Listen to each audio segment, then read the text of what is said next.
Iggy stepped off the train with the girls and Spike to see the town he arrived in. So, this is Ponyville? Iggy asked the group. You done too? Applejack nodded.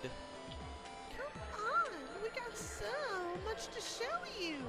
Pinky cheered as the group started leading Iggy on. So Iggy was following the group through the town, where the young teen saw multiple ponies of all three normal types roaming around. As he walked, the pony inhabitants of the town started upon noticing Iggy, with the town's famed group looking upon him with looks of curiosity, confusion, and mere stun. As Iggy walked, he noticed all the pony folk giving him looks and thought to himself, I shouldn't be surprised at such a reaction from this town's inhabitants, but still a part of me feels irked. Twilight, noticing Iggy's discomfort, whispered to the girls, Iggy's receiving the looks of distasters from the others. I hope we can convince every pony here to be accepting of him. Oh, don't worry so much, Twilight. Pinky whispered. All we have to do is show every pony how wonderful he is. And how? Twilight asked dryly. Give it time. Pinky answered. You know I can hear you. Iggy reminded them, making the group feel awkward. Sorry, Iggy. Twilight apologized. Believe me, the last thing we want is every pony here to judge you badly. But they learn not to always judge a pony by their appearance. Rarity explained, remembering the incidents with Zecora and Princess Luna. Thanks, girls, but judging from their looks, I could be getting them for quite a while. Iggy replied. Just give him a chance, partner. Applejack encouraged him. Well, if you say so, Iggy answered. At least no one screamed yet. Human! A voice shouted, startling the group. Well, Spike actually fell over. Iggy was in a panic, thinking he was about to get attacked, until he saw a unicorn pony gallop over to him while dragging an earth pony behind her. The unicorn had a light aquamarine colored coat, brilliant gamboge-colored eyes. Its mane was pale light grayish cyan with a bit of white, and its cutie mark was a lyre. The earth pony had a beige-colored coat, pigment blue mane with a rose-pink streak, cerulean eyes, and a cutie mark of 3 bows. The two skidded to a halt as the unicorn eyed Iggy with excitement. See, Bonbon? I told you I saw a human! The earth pony, identified as Bonbon, spoke while rolling her own eyes. Yes, Lyra, you told me! Wow, I've never seen a human up close before. The unicorn known as Lyra circled Iggy, who was feeling awkward at what was happening. Well, I guess this is better than anyone screaming in fright, Iggy said to the girls. Lyra gasped and got in front of him. And humans do talk, just like us! Excuse me?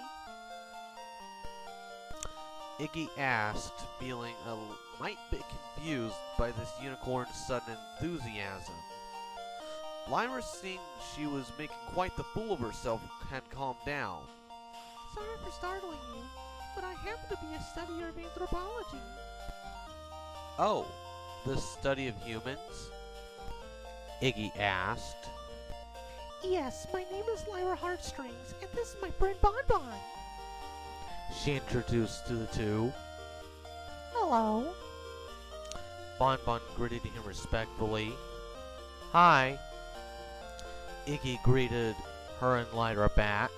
What about you? What's your name? Lyra asked.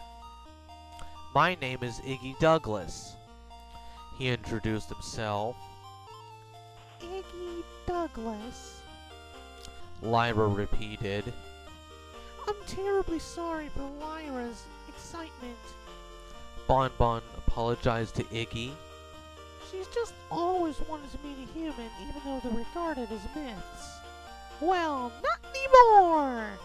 Lyra announced as she gasped at seeing Iggy's hands.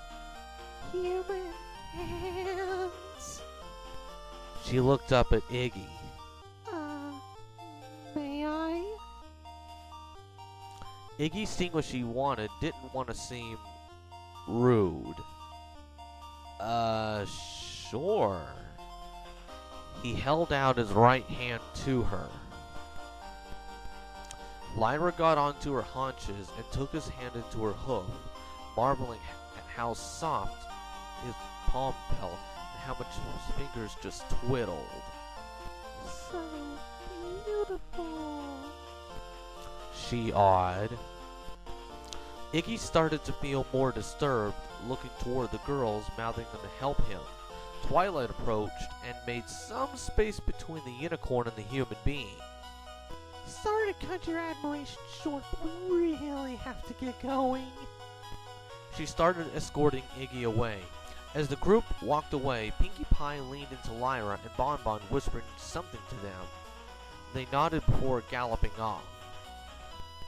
As the group carried on, Iggy spoke. I don't know whether I should have felt honored or awkward, someone from this world having an interest in my species. Take whatever compliment you get, and don't ask questions. Rainbow told him. Duly noted, Iggy answered. As he continued looking around the place, seeing there were no phone lines, curiously he spoke up. Say, how do you pony folk keep in contact with each other? Through letters, of course. Twilight answered. Just letters? Iggy asked.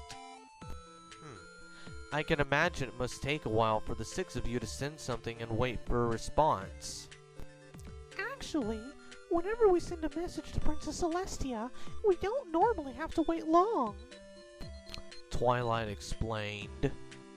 One of your male ponies fly fast like Rainbow? Iggy asked using air quotes. You'd wish. Rainbow answered as Spike spoke up. Twilight uses me to send a message to the princess. I have magical flames that can transport any letter to the princess just like that. And she can use her magic to transport a response back just as fast. Huh, interesting. Iggy admitted and thought. Not like phones, but at least mail can travel faster than it can back home.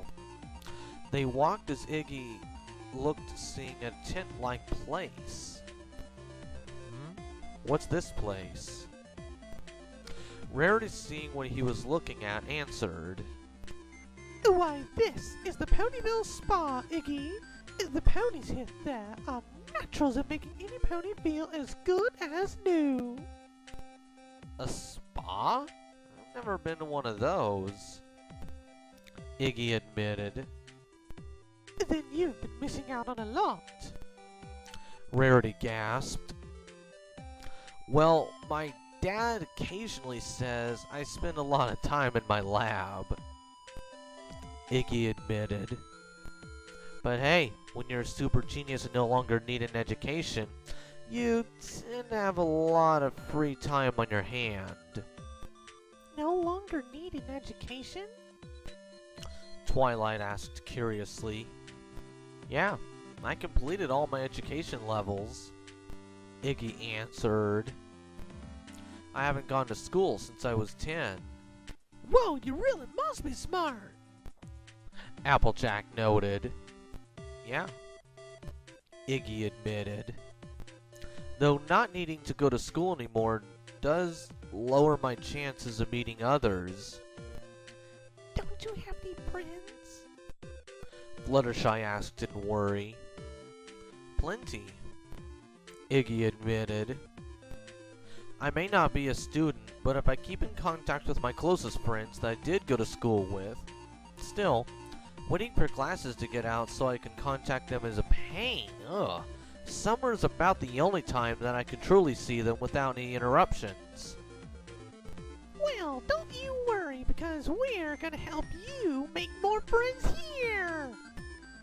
Pinky beamed while putting a hoof around Iggy. Thanks! Iggy brightened up. As they walked past Rarity's shop, the fashionista spoke up. And this is where I live and work, Carousel Boutique! And you make dresses and suits? Iggy inquired. Correct. She answered. You should see the stuff Rarity designs. They're so good. Pinky answered. Oh, Pinky, flatter me. They walked past the library as Twilight spoke. Spike and I live near the Golden Oaks Library. This is a library? Iggy asked while studying the tree. That's right, Spike answered. I need to do some history studying here, Iggy stated. Well, we have all kinds of equestrian history books for you to study, Twilight admitted. Cool, Iggy said, only for Rainbow to nudge him along. Yeah, studying history. Let's move along. Iggy looked ahead and saw they were heading to what appeared to be a farm with a large orchard of apple trees. Whoa! Is this the farm you were talking about, Applejack? He asked the Earth Pony. That's right. She answered. Welcome, Sweet Apple Acres. Sis! A young voice called out as Iggy looked, seeing two more ponies approach. The first was a young filly with a yellow coat, orange eyes, a red mane, and a pink bow in her hair. The second was a stallion with an orange mane, red coat, green eyes, and a cutie mark of a green apple sliced in half, and wore a horse collar. The bigger one was carrying a huge cart of apples. Howdy, y'all. Applejack greeted the two.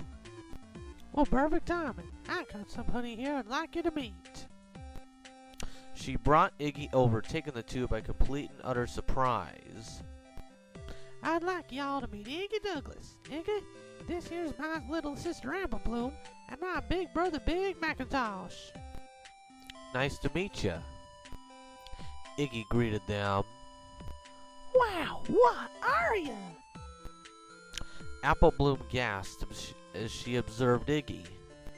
He's a human, Apple Bloom. Twilight explained. Yeah. Pinky answered.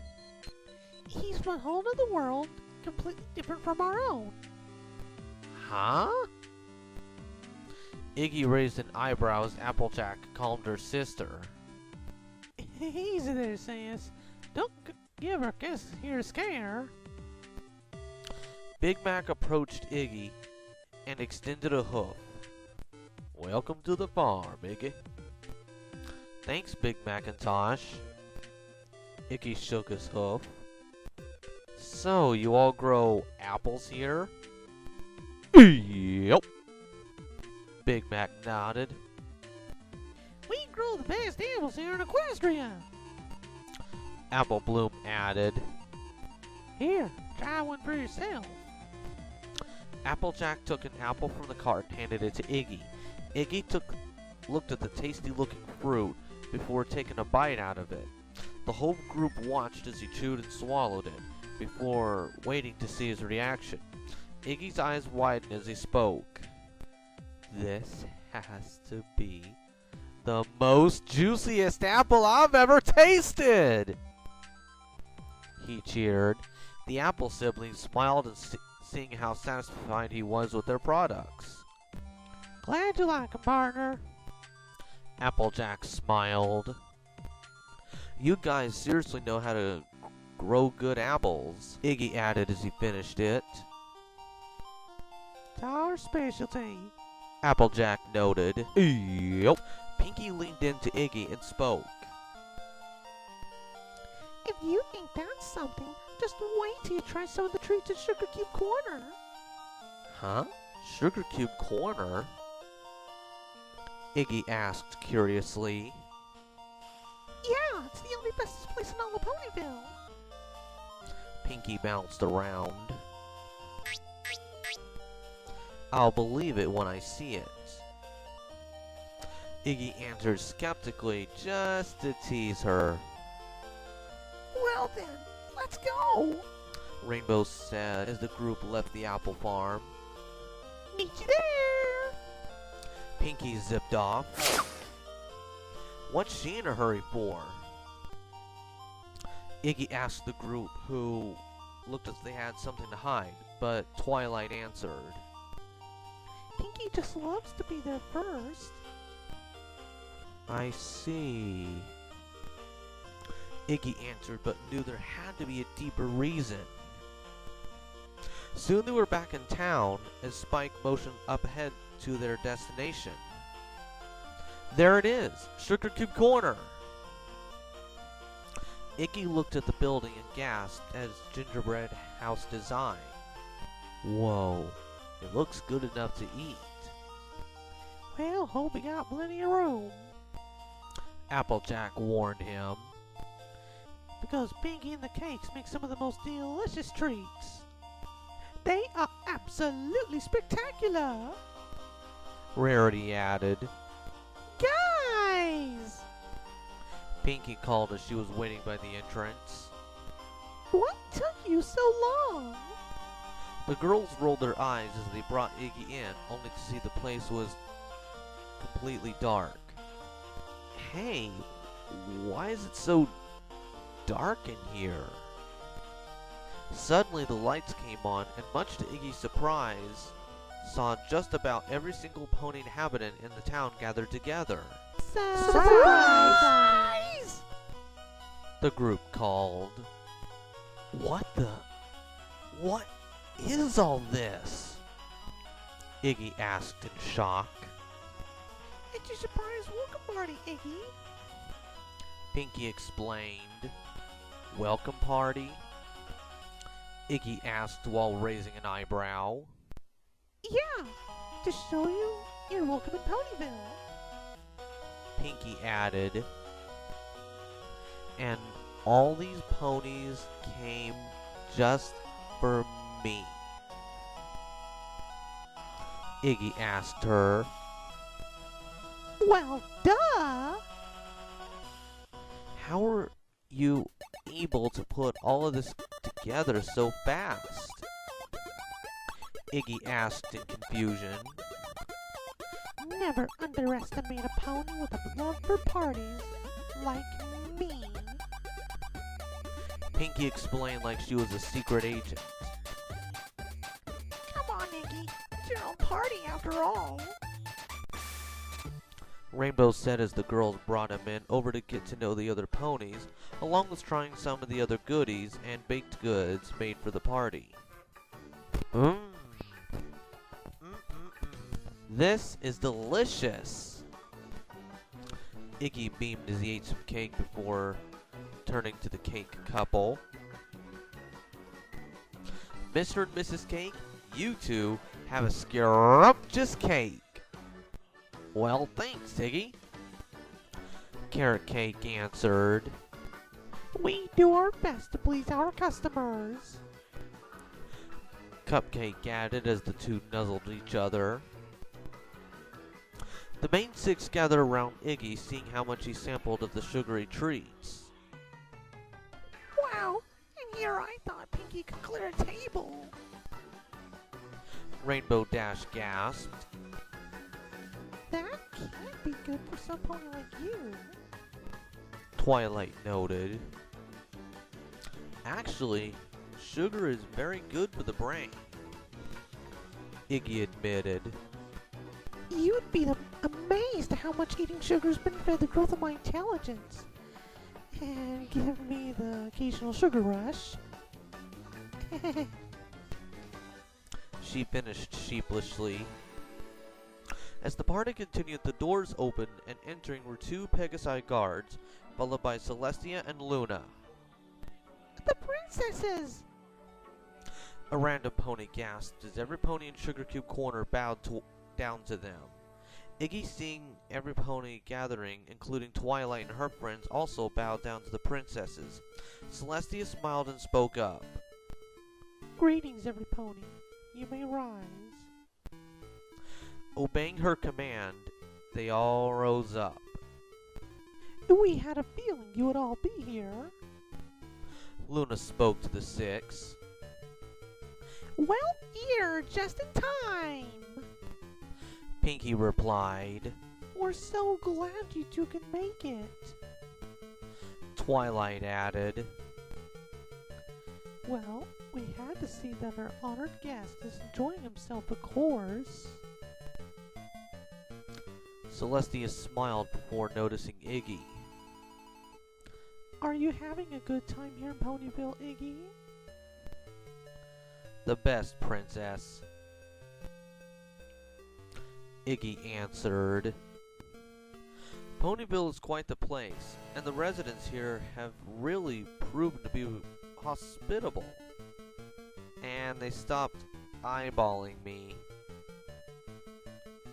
He chuckled to himself.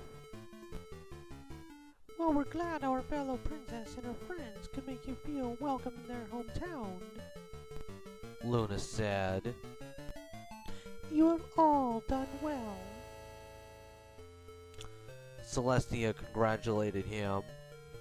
Thank you, princess. The group thanked her. Well, now that they're here, the party can really get started! Pinky cheered as she pulled Vinyl Scratch, the DJ unicorn, onto the scene with her turntables, and began doing what she does best. As she started remixing, Iggy started moving his shoulders. Oh, this is a catchy beat. Well, come on! Pinky pulled Iggy out of his seat and brought him to the center to join the dancing ponies. Iggy moved slowly to the beat until he got more and more relaxed, and eventually danced with the rest of the partygoers while thinking, maybe this won't be so bad after all.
After a long day of partying and getting to know the rest of Ponyville's inhabitants, Iggy was brought back to Canterlot Castle with the princesses. Inside his guest room, Iggy was on the floor, surrounded by tools given to him by some of Ponyville's residents to use to reconfigure his communicator.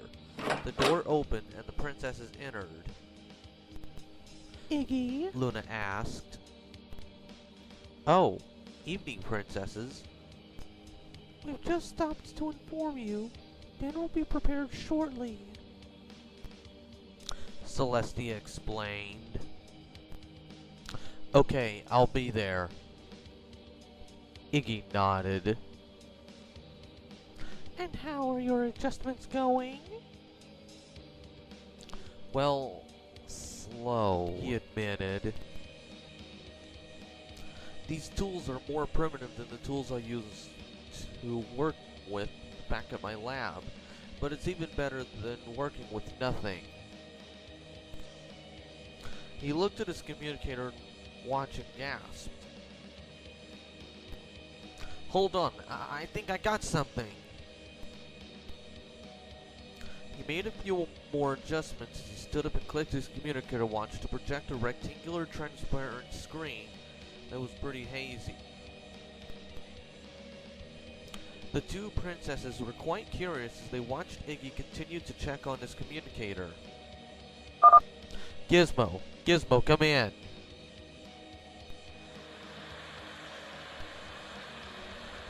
Iggy ordered as he kept trying to get a stronger signal. Gizmo, do you copy?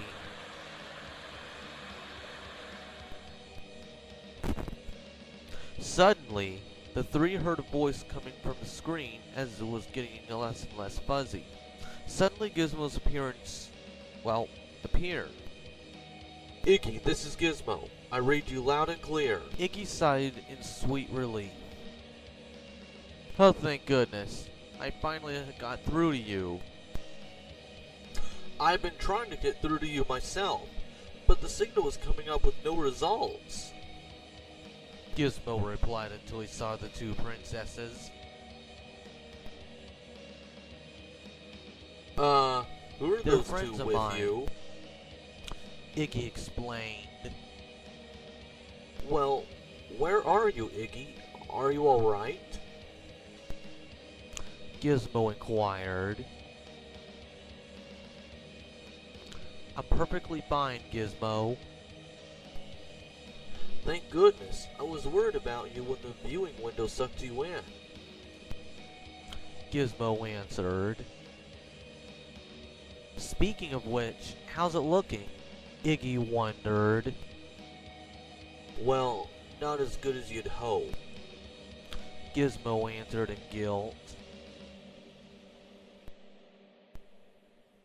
Is there anything you can do with it? Iggy asked with hope. Right now, it only has power to transport non-living material. Gizmo explained. So what would happen if you tried opening it up and I tried to come back through it? Iggy wondered. The pressure of you trying to cross through it would tear you up molecule by molecule. Ouch, Gizmo warned.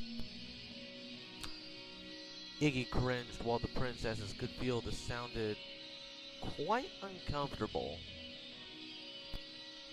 Yes, however, I can send you some supplies from here for you, Gizmo said. Well, that's comforting, Iggy admitted. See if you can send me some spare clothes and some more of my tools. Yes, sir. By the way, Iggy continued, does Dad know I'm missing? Oh, good heavens, no! Gizmo answered. As soon as you disappeared, I activated a robo-duplicate to stand in for you. It's a good thing your dad's not perceptive enough to tell the difference between the real you and your robo-you. Thank God, Iggy sighed in relief. I'll be sure to alert you the moment I make more progress with the repairs to your machine, Gizmo promised. Thanks, Gizmo. No problem. Over and out. Gizmo saluted as the screen vanished. Iggy sighed in relief as Celestia spoke. Who was that sentient creature? That was Gizmo, my robotic assistant. Iggy explained. And with him trying to repair my machine, I feel much better knowing I'm not going to be here for the rest of my life. After all, I got a lot of stuff I want to do with my life. Such as? Well, I want to see the Smithsonian for one thing. Iggy explained. The two sisters looked at each other in confusion before the two asked. Smithsonian? Iggy chuckled. Long story, but I'll tell you later. After all this tinkering, I'm famished. He chuckled as he and the two sisters left the room to grab dinner in the dining hall.